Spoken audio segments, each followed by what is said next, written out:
Umuzi osuke unemoya imimoya isuke ihamba ibanga elide kakhulu ke lowo muzi mangabe usuke unemimoya isuke ifuna ukuthi ibhekisiswe kahle iphinde ilungiswe ekhaya ukuze ingabi izinto ingavuki nobubi noma ingavuki nezinkinga. Mangabe ngithi umuzi musuke unemoya usuke kuwumuzi osuke uhamba ibanga elide imimoya ayifani iyehlukene mhlasimpe mawukuthi kuzokwakhe ubuhlobo noma kuzoganselwana ngizoke ngichaza ngamaphathi abantu kuyofuneka beyiqaphele leyo ukuthi intombazana mangabe izogana kuleyo ndawo ezogana kuyona ukuthi ibheke intombazana ukuthi imbethwe imimoya enjani uhlobo luni ilungisiwe leyo moya yahlanjululwa kuze ingane mangabe ihambe nemimoya esilungisiwe esingathi noma ivuka phakathi kwayo kube ukuthi sebeyekisiwe izinto ezimbi nezingalunganga phakathi kwayo. Sibalekele ukuthi ithi ingane incane eganile kwenzeke lapha ifike emzini isiyalala nabafuwa bamnyeni wayo into enjalo uhlangana nazo lezo kakhulu hayi kancane abayingisho bezingodosi athi inkosi embono umuntu wami umlobokazi wami usengithola ukuthi ulala nomfowethu ngenze njani. So ezinye izinto lezi ezimoya ezingane ukuthi mangabe umuzi unemimoya isuke idinga ukuthi ilungiswe ngokwehlukahlukana kwayo yehlukene imimoya ngisazwe ngichaze kahle ngoba abantu abaningi imoya yonisana kunabantu abangalungelo lutho emzini yabo kanti imimoya kunabantu kunamhlanje ababuye emzini elikabi kanti imimoya iyehlukene kayifani. Sigwemeni nasigweme ukuthi ingane ithi ifika isinempetho yokuthakatha kanti sekuhambe kwavuka umuntu ongalunganga wavuka kuyona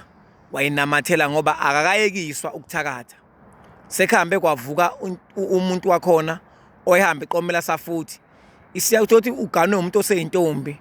unceda umbandakanye naye kuhambe ashintshe usefuna ukuthi manje aphinde futhi mangabe useThekwini noma useGoli aqhubeke nabaneweni. So ke okunye singagxeka abantu besifazane sesiyofika aphi impilo yomZulu ijulile futhi ifuna ukulandelwa kahle imimoya yehlukene kakhulu kodwa ke uzokuthola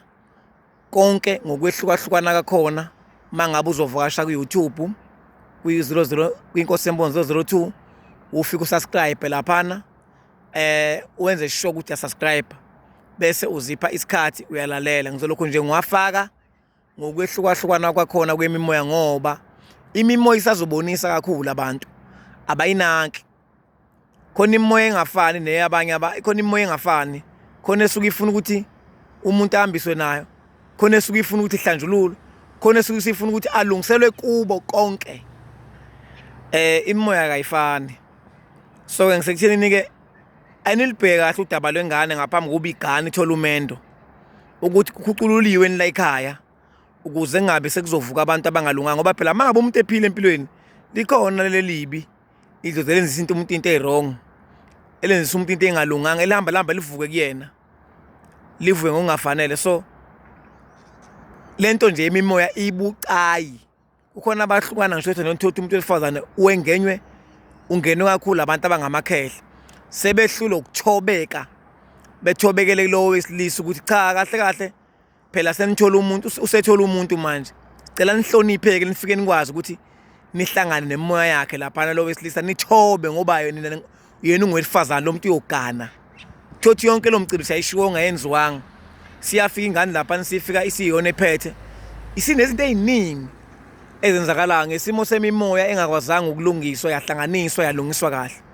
Imimoya yabahlupha kakhulu abantu empilweni kakhulu and isikakhulukazi abantu besifazane bese into engalunganga uma sebeganile bese beyoniseka kalula. Hamba ku-YouTube lapho subscribe ulalele uzokuthola konke indaba yemimoya ngokwehlukahlukana kwayo.